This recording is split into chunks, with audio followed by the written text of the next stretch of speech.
नबी करीम अलैहिस्सलाम नमाज पढ़ा रहे थे। जोर की नमाज थी, असर की नमाज थी। सही मुस्लिम में मौजूद है। हजरत अबू हुरैरा फरमाते हैं नमाज पढ़ाते पढ़ाते नबी पाक ने कदम आगे किया। नमाज पढ़ाते पढ़ाते कदम आगे किया और यूं हाथ उठाया, फिर वापस कर लिया। अब नमाज पढ़ के ना तो सलाम फेरा तो सहाबा अर्ज करने लगे, या रसूल अल्लाह सल्लल्लाहु अलैहि वसल्लम, वो नमाज में पैर भी आगे किया तो हाथ भी उठाया, तो वजह क्या थी? पहला सवाल तो यह है कि आप लोग नमाज पढ़ रहे थे या हुजूर को देख रहे थे?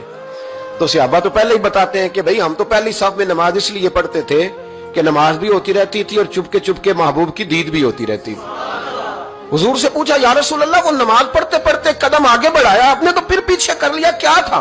और हाथ उठाया तो फिर आपने नीचे कर लिया। तो नबी करीम फरमाने लगे, नमाज पढ़ाते पढ़ाते जब मैंने कहा ना समी अल्लाहु लिमन हमीदा, अचानक मेरी नजर उठी तो जन्नत में चली गई। नजर उठी तो जन्नत में, तेरे लिए 2-4 कदम अर्श बरी है। तो महबूब फरमाते हैं जब मेरी ऊपर नजर गई ना तो मैंने देखा कि अंगूरों का एक खोशा लटक रहा है जन्नत में। तो मैंने हाथ बढ़ाया कि तोड़ लूं।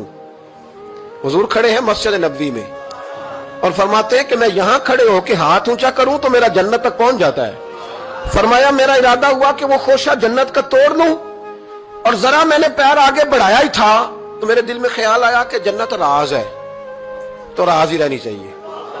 ये राज खोल गया तो मजा नहीं आएगा। तो मैंने फिर वो हाथ वापस कर लिया। सहाबा कहते हैं जब नबी करीम ने ये बयान किया तो हमारे चेहरे ने तजस्सुस से खेल उठे। तजस्सुस से हम कोई बात और भी सुनना चाहते थे। तो महबूब फरमाने लगे, अगर मैं वो खोशा तोड़ के ले आता और तुम्हें दे देता, तुम कयामत तक भी खाते रहते तो तुमसे खत्म नहीं होना था। ये सही मुस्लिम की हदीस है। ओ भाई, मेरे रसूल करीम के वाक़या में राज पे शिकवा करना, कहना समझ में नहीं आती कैसे गए थे।